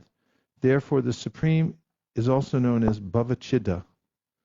The Vaishnava philosophy in the process of Krishna consciousness prohibits the devotee from all kinds of material aspirations. A Vaishnava devotee should always be anyabhilashita shunya, free from all material aspirations for the results of fruitive activities or empiric philosophical speculation. Dhruva Mahārāja was actually initiated by Narada Muni, the greatest Vaishnava, in the chanting of Om Namo Bhagavate Vasudevaya. This mantra is a Vishnu mantra, for by practicing the chanting of this mantra, one is elevated to the Vishnu Loka. Dhruva Mahārāja regrets that although he was initiated in the Vishnu mantra by a Vaishnava, he still aspired for material benefits. That was another cause for lamentation. Although he got the result of the Vishnu mantra by the causeless mercy of the Lord, he lamented how foolish he was to strive for material benefits while practicing devotional service. In other words, every one of us who is engaged in devotional service in Krishna consciousness should be completely free from all material aspirations. Otherwise, we will have to lament like Dhruva Mahārāja. 32. Since all the demigods who are situated in the higher planetary system will have to come down again, they are all envious of my being elevated to Vaikuntha Loka by devotional service. These intolerant demigods have dissipated my intelligence, and only for this reason could I not accept the genuine benediction of the instruction of sage Narada. Purport. As shown by many instances in the Vedic literature, when a person undergoes severe austerities, the demigods become very much perturbed because they are always afraid of losing their posts as the predominating deities of the heavenly planets. It is known to them that their position in the higher planetary system is not permanent, as it is stated in the Bhagavad Gita, 9th chapter. It is said in the Gita that after exhausting the results of their pious activities, all of the demigods who are inhabitants of the higher planetary system have to come back again to this earth. It is a fact that the demigods control the different activities of the limbs of our bodies. Factually, we are not free, even in moving our eyelids. Everything is controlled by them. Dhruva Mahārāja's conclusion is that these demigods, being envious of his superior position in devotional service, against him to pollute his intelligence. And thus, although he was the disciple of a great Vaishnava, Narada Muni, he could not accept his valid instructions. Now Dhruva Mahārāja regretted very much that he had neglected these instructions. Narada Muni had asked him, "Why should you bother about insult or adoration from your stepmother?" He, of course, informed Dhruva Mahārāja that since he was only a child, what did he have to do with such insult or adoration? But Dhruva Mahārāja was determined to achieve the benediction of the Supreme Personality of Godhead, and therefore Narada Muni advised him to go back home for the time being, and in mature time he could try to practice devotional service. Dhruva Mahārāja regretted that he had rejected the advice of Narada Muni and was adamant in asking him for something perishable, namely revenge, against his stepmother for her insult and possession of the kingdom of his father. Dhruva Mahārāja regretted very much that he could not take seriously the instruction of his spiritual master, and that his consciousness was therefore contaminated. Still, the Lord is so merciful that due to Dhruva's execution of devotional service, he offered him the ultimate Vaishnava goal. 33. Dhruva Mahārāja lamented, "I was under the influence of the illusory energy. Being ignorant of the actual facts, I was sleeping on her lap. Under a vision of duality, I saw my brother as my enemy, and falsely I lamented within my heart, thinking, they are my enemies." Purport. Real knowledge is revealed to a devotee only when he comes to the right conclusion about life, by the grace of the Lord. Our creation of friends and enemies within this material world is something like dreaming at night. In dreams we create so many things out of various impressions in the subconscious mind, but all such creations are simply temporary and unreal. In the same way, although apparently we are awake in material life, because we have no information of the soul and the supersoul, we create many friends and enemies simply out of imagination. Śrīla Krishnadas Kaviraj Goswami says that within this material world or material consciousness, good and bad are the same. The distinction between material consciousness, good and bad, are the same. The distinction between good and bad is simply a mental concoction. The actual fact is that all living entities are sons of God, or byproducts of his material energy. Because of our being contaminated by the modes of material nature, we distinguish one spiritual spark from another. That is also another kind of dreaming. It is stated in the Bhāgavata that those who are actually learned do not make any distinction between a learned scholar, a brahmana, an elephant, a dog, and a chandala. They do not see in terms of the external body, but they see the person as spirit soul. I'll read that again. That is also another kind of dreaming. It is stated in Bhagavad Gita that those who are actually learned do not make any distinction between a learned scholar, a brahmin, an elephant, a dog, and a chandala. They do not see in terms of the external body, but they see the person as spirit soul. By higher understanding, one can know that the material body is nothing but a combination of the five material elements. In that sense also, the bodily construction of a human being and that of a demigod are one and the same. From the spiritual point of view, we are all spiritual sparks, parts and parcels of the Supreme Spirit, God.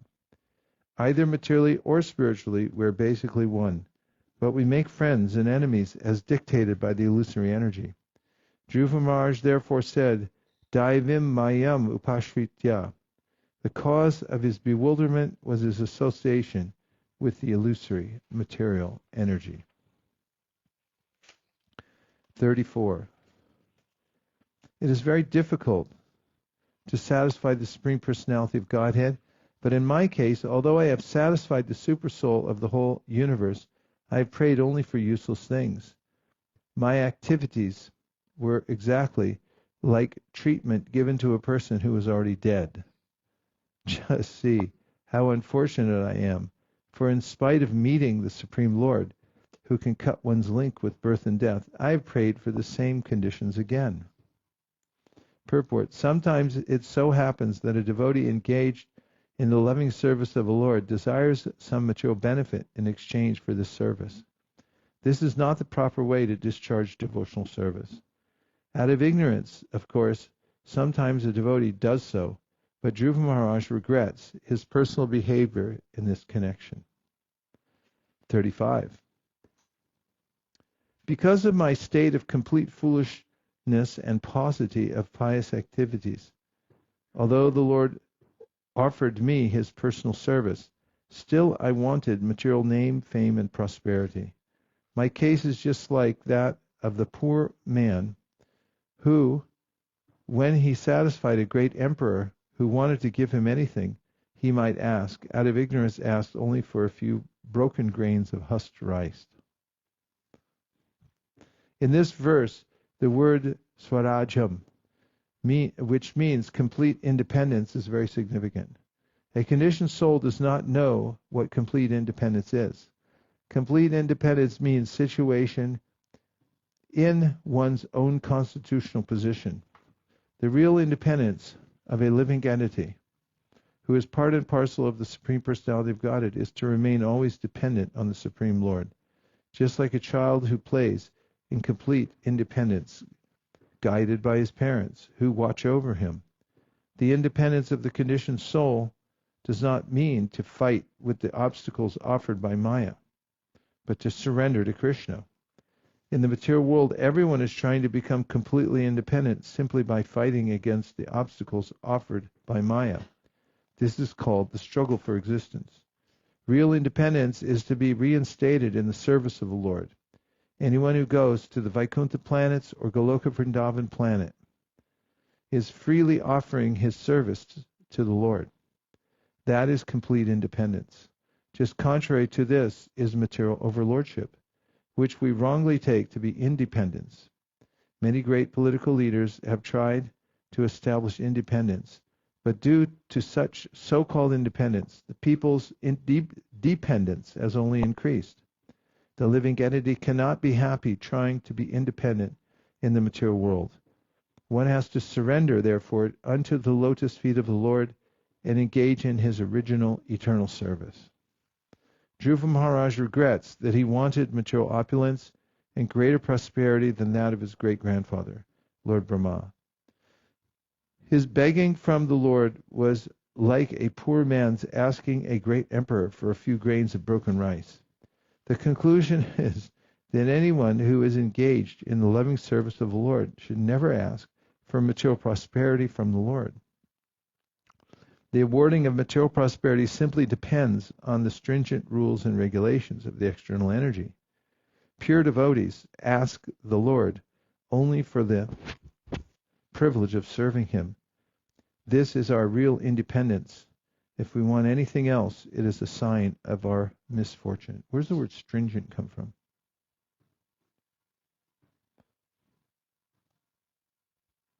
Research project. Research department.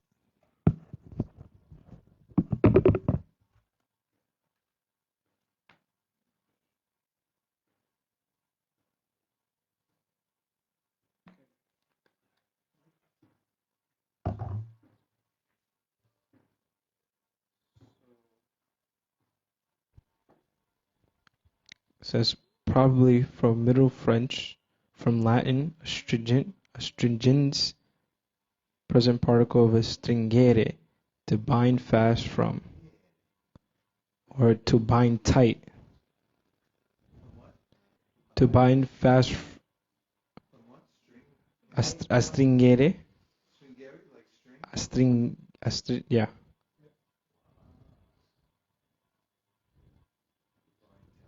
Stringere, to bind tight.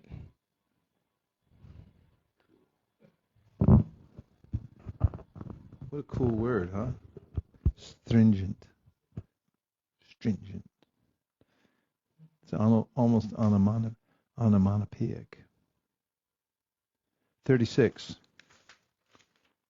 Maitreya, the great sage, continued, My dear Vidura, persons who, like you, are pure devotees of the lotus feet of Mukunda, the Supreme Personality of Godhead, who can offer liberation, and who are always attached to the honey of his lotus feet, are always satisfied in serving at the lotus feet of the Lord. In any condition of life, such persons remain satisfied, and thus they never ask the Lord for material prosperity. Purport. In the Bhagavad Gita, the Lord says that he is the supreme enjoyer, the supreme proprietor, and everything and anything within this creation, and the supreme friend of everyone. I read that wrong. In the Bhagavad Gita, the Lord says that he is the supreme enjoyer, the supreme proprietor of everything and anything within this creation, and the supreme friend of everyone. When one knows these things perfectly, he is always satisfied. The pure devotee never hankers after any kind of material prosperity. The karmis, however, or gyanis or yogis, endeavor always for their own personal happiness. Karmis work day and night to improve their economic condition. Jnanis undergo severe austerities in order to get liberation, and yogis also undergo severe austerities by practicing the yoga system for attainment of wonderful mystic powers. A devotee, however, is not interested in such activities. He does not want mystic powers or liberation or material prosperity. He is satisfied in any condition of life as long as he is constantly engaged in the service of the Lord. The Lord's feet are compared with the lotus, wherein there is saffron dust. A devotee is always engaged in drinking the honey from the lotus feet of the Lord. Unless one is freed from all material desires, he cannot actually taste the honey from the Lord's lotus feet. Like if you sell a fourth canto somewhere and somebody just opens to this page, they'll read for the first time, "The Lord's feet are compared with the lotus, wherein there is saffron dust." A devotee is always engaged in drinking the honey from the lotus feet of the Lord. Unless one is freed from all material desires, he cannot actually taste the honey from the Lord's lotus feet. And what are they going to think? One has to discharge his devotional duties without being disturbed by the coming and going of material circumstances. This desirelessness for material prosperity is called nishkama. One should not mistakenly think that nishkama means giving up all desires. That is impossible. A living entity is eternally existent, and he cannot give up desires. A living entity must have desires. That is a symptom of life. When there is a recommendation to become desireless, it is to be understood that this means that we should not desire anything for our sense gratification. For a devotee, this state of mind, nispraha, is the right position. Actually, every one of us already has an arrangement for our standard of material comforts. A devotee should always remain satisfied with the standard of comforts offered by the Lord. That's a nice phrase, isn't it? Standard of comforts. I'm going to steal that right out of the book. Where's my little thing? Here it is. Standard of comforts.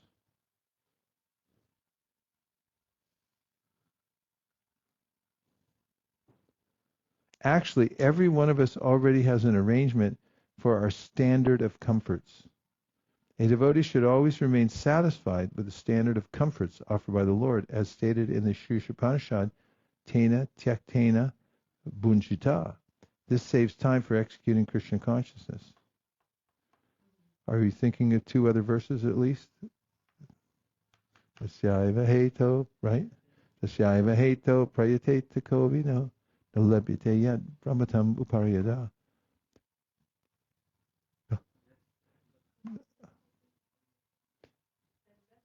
Dalabhyate dukhavadanyata sukham kalena sarvatra kabira ramasa. And what else? Kamasyanendriya pritir lavajivete yavata jivasya tattva jignasya nartoyascheha karma vi. And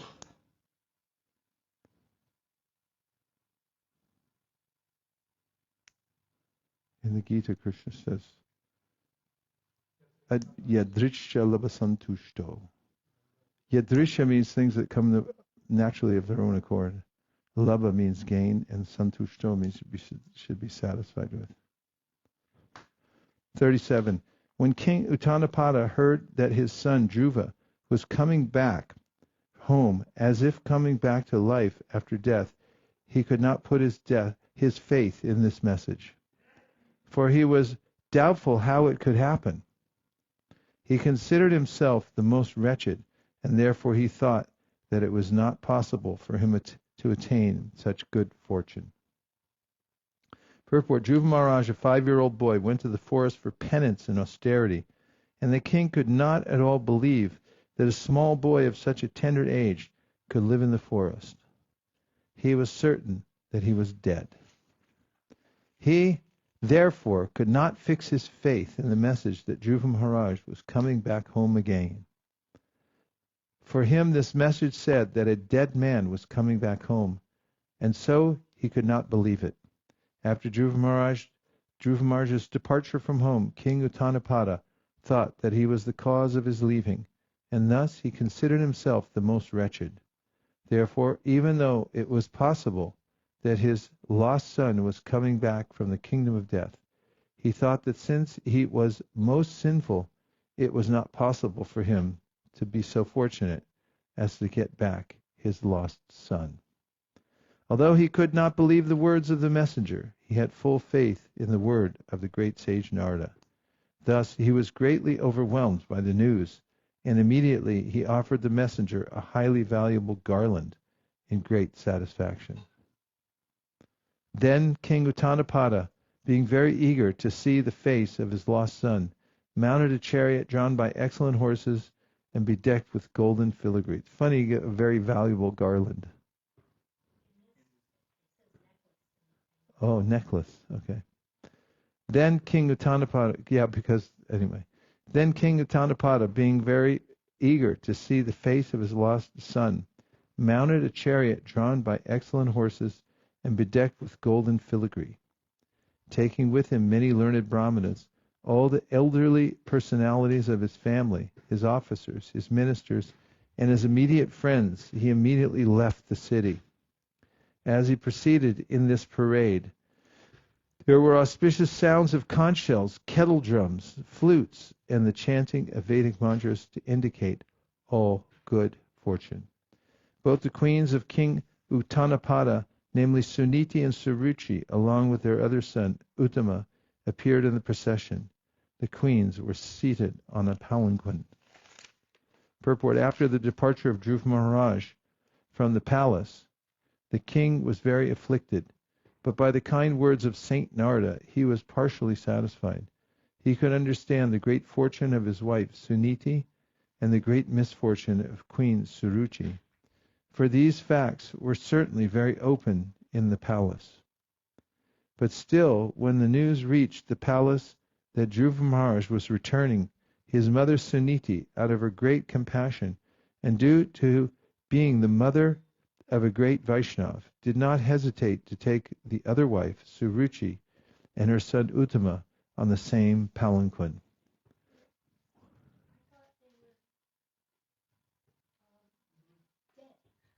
Not yet. Not yet. I mean, that's obvious, not yet, but yeah, he was foretelling what's going to happen. Yeah.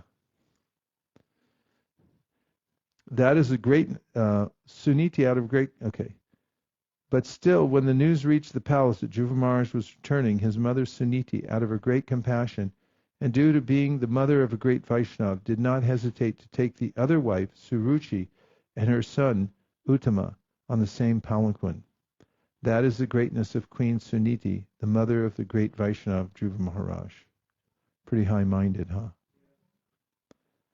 42-43. Upon seeing Dhruva Mahārāja approaching the neighboring small forest, King Uttanapāda, with great haste, got down from his chariot. He had been very anxious for a long time to see his son Dhruva, and therefore with great love and affection he went forward to embrace his long-lost boy.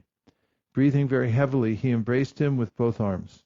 But Dhruva Mahārāja was not the same as before.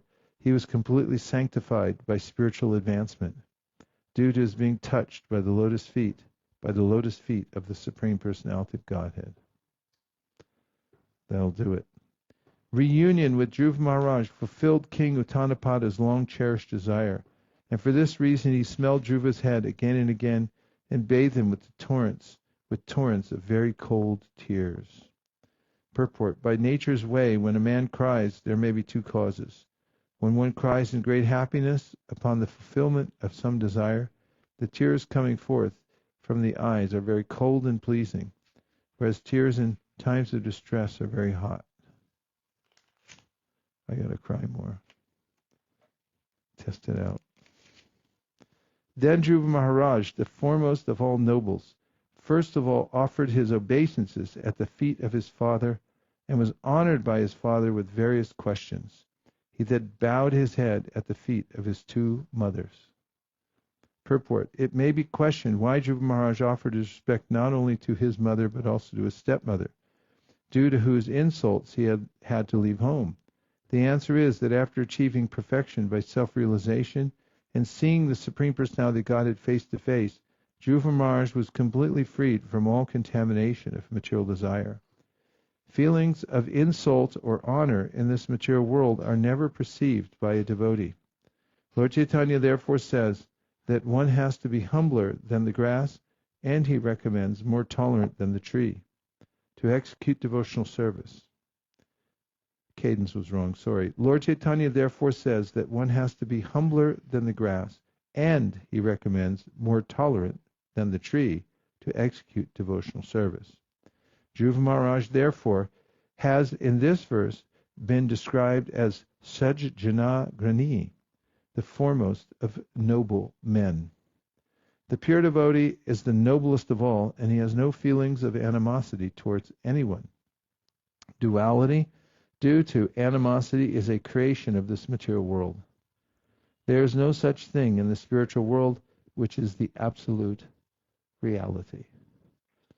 46. Suruchi, the younger mother of Dhruva Mahārāja, seeing that the innocent boy had fallen at her feet, immediately picked him up, embracing him with her hands, and with tears of feeling she blessed him with the words, "My dear boy, long may you live."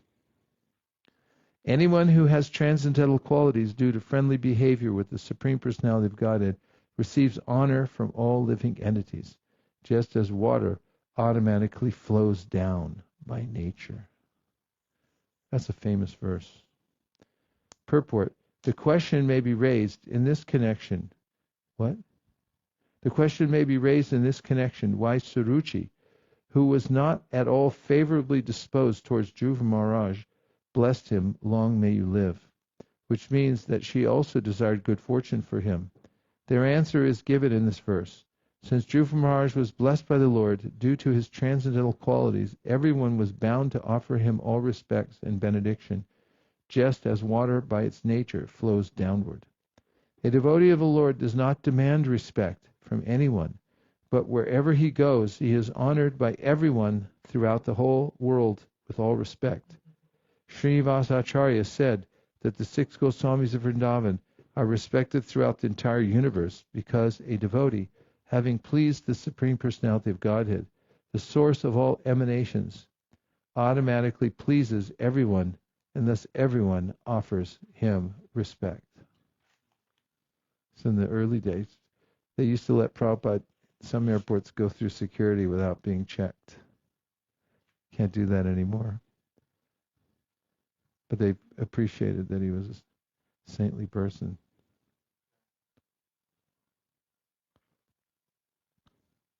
The two brothers Uttama and Dhruva Mahārāja also exchanged their tears. They were overwhelmed by the ecstasy of love and affection, and when they embraced one another, the hair on both their bodies stood up. Suniti, the real mother of Dhruva Mahārāja, embraced the tender body of her son, who was dearer to her than her own life, and thus forgot all material grief, for she was very pleased. My dear Vidura, Suniti was the mother of a great hero. Her tears, together with the milk flowing from her breasts, wet the whole body of Dhruva Mahārāja. This was a great auspicious sign. Purport. When deities are installed, they are washed with milk, yogurt, and water, and this ceremony is called Abhishek. In this verse, it has been especially mentioned that the tears which flowed down from the eyes of Suniti were all auspicious. This auspiciousness of the Abhishek ceremony performed by his beloved mother is the indication that in the very near future Dhruva Mahārāja would be installed on the throne of his father.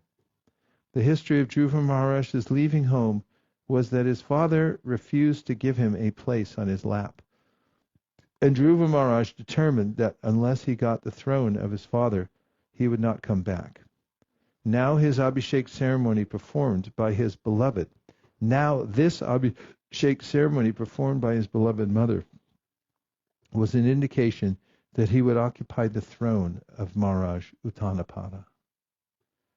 It is also significant in this verse that Suniti, mother of Dhruva Mahārāja, is described as Virasu, described as what? Virasu. A mother who produced a great hero. Virasu. That's pretty nice. There are many heroes in the world, but there is no comparison with Dhruva Mahārāja, who was not only a heroic emperor of this planet, but also a great devotee. A devotee is also a great hero because he conquers the influence of Maya.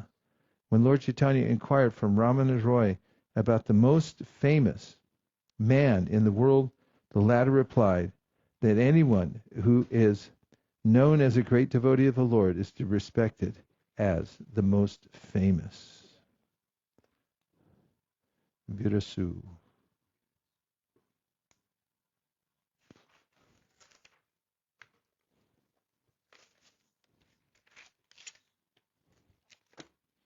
The residents of the palace praised the queen.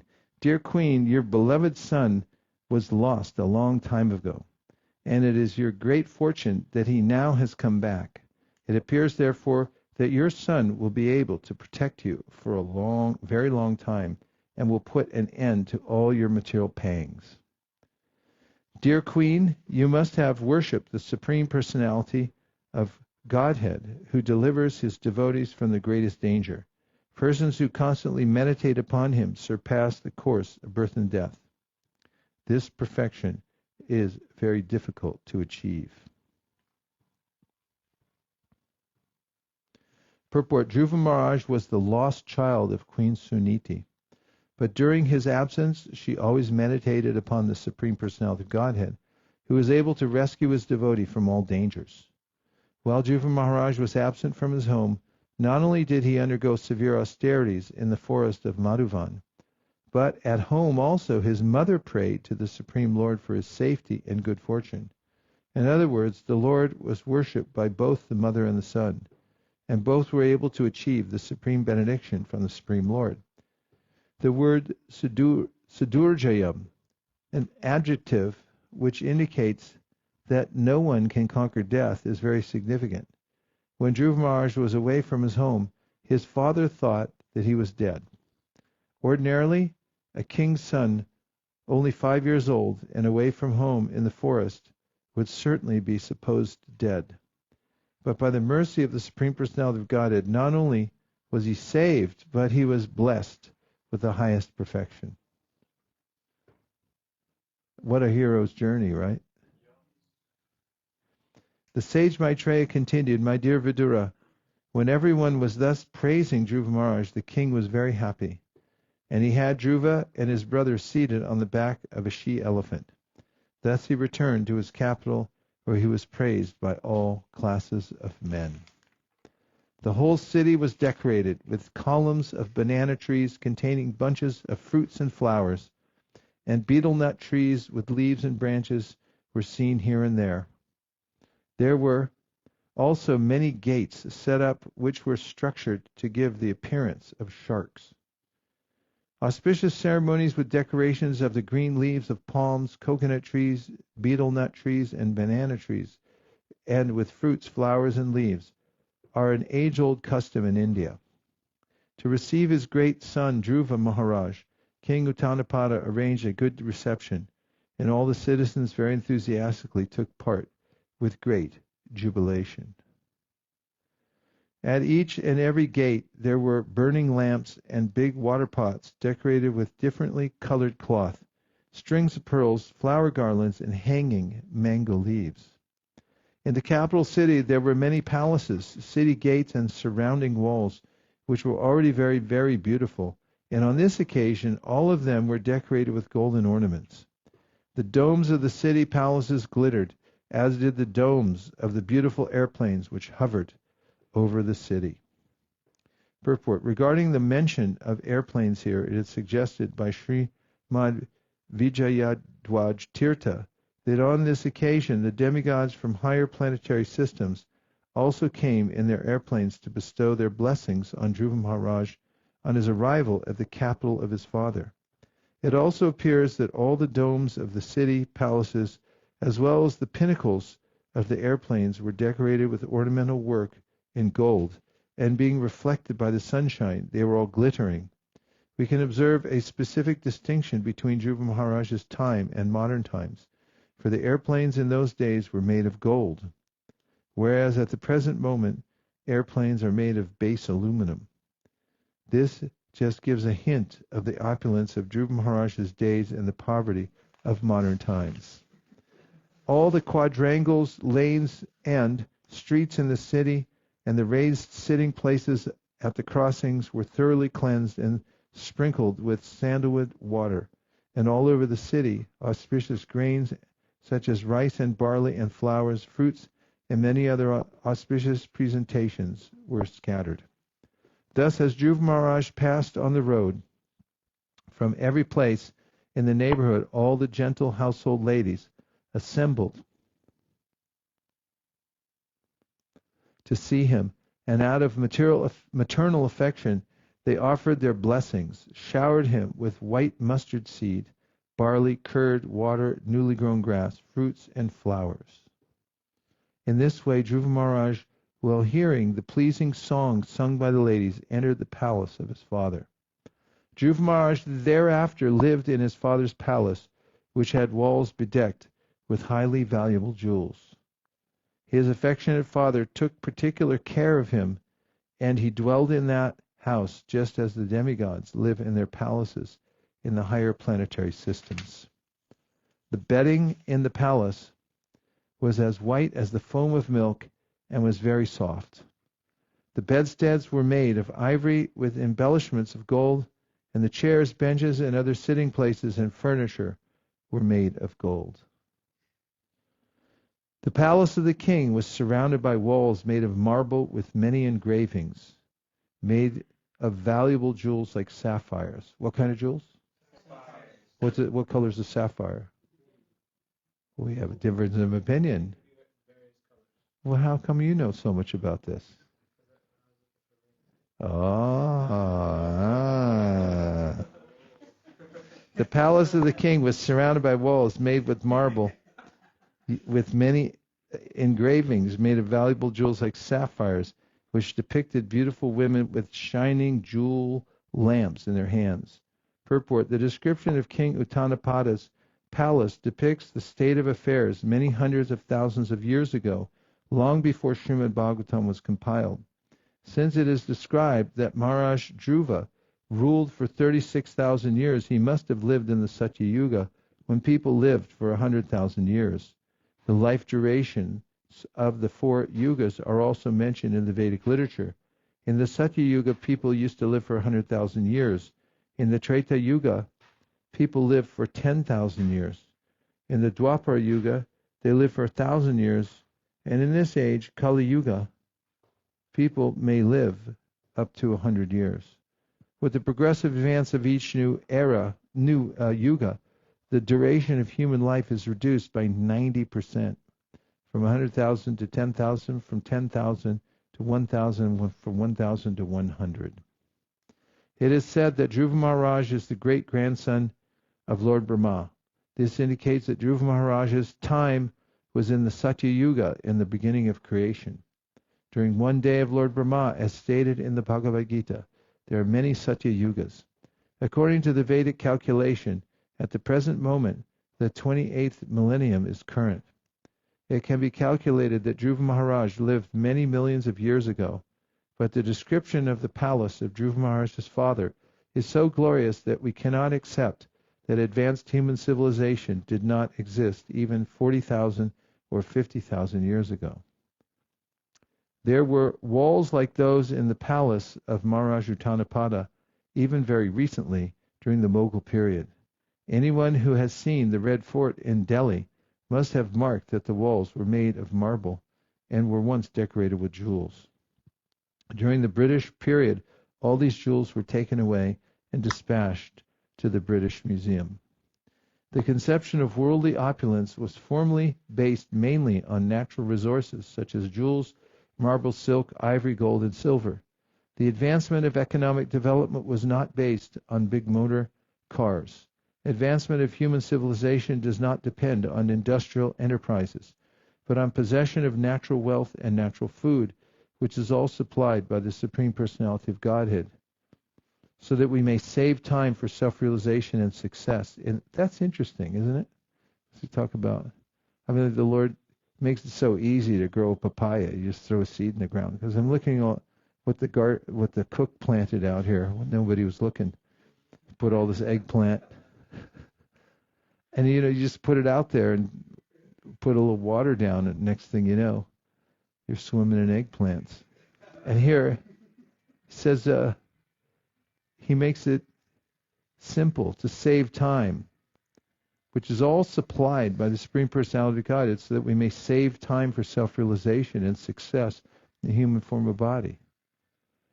Another aspect of this verse is that Dhruva Mahārāja's father, Uttanapada, would very soon give up attachment for his palaces and would go to the forest for self-realization.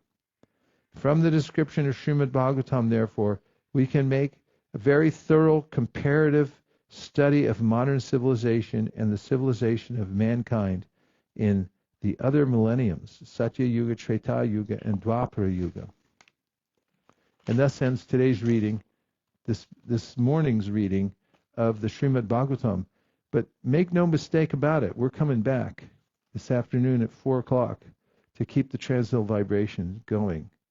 KTTVG, exclamation point. Dear Śrīla Prabhupāda, dear Śrī Chaitanya Mahaprabhu, Śrī Śrī Panchatattva, Śrī Śrī Radha Madan Mohan, Śrī Śrī Lakshmana Shringadeva, if you so desire, please empower us to follow in the footsteps of Dhruva Mahārāja with great determination to please the Supreme Personality of Godhead, so that we can dominate the world with Krishna consciousness. Thank you for considering our request. Om Tat Sat. Everyone who agrees with this prayer in whole or in part, please unmute and say Hare Krishna. Hare Krishna! Gaur Premanande, Nitai Gaura Hari Bo, Hari Bo, Hari Bo, Nitai Gaura Hari Bo, Nitai Gaura Hari Bo, Hari Bo, Hari Bo, Nitai Gaura Hari Bo.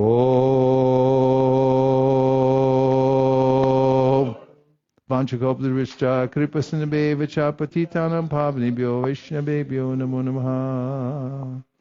Thank you for coming, everyone. It was an amazing session this morning. Each one is better than the last, isn't it? Yes. Just keeps getting better. Swadu Swadu Pade Pade. Vayam tu Navratriprama Uttama Shloka Vikrame Yashinvatam Rasagyanam Swadu Swadu Pade Pade. Okay, you don't have to go home.